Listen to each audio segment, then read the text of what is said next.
Alisin natin ang ugali na mabait lang tayo sa isang tao kapag may kailangan, pero sinisiraan naman kapag wala ng pakinabang.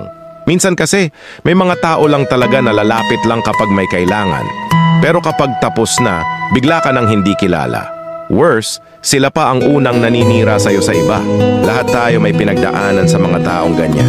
Yung tipong tinulungan mo na, pero sa huli ikaw pa ang sinaktan. Nakakapagod, pero aral na lang talaga para sa susunod. Mas magaan sa pakiramdam yung totoo ka sa lahat ng oras, hindi lang kapag may kailangan. Masarap sa puso yung wala kang tinatapakang tao, kahit anong estado pa nila sa buhay. Kasi sa dulo, respeto pa rin ang binabalik ng mundo.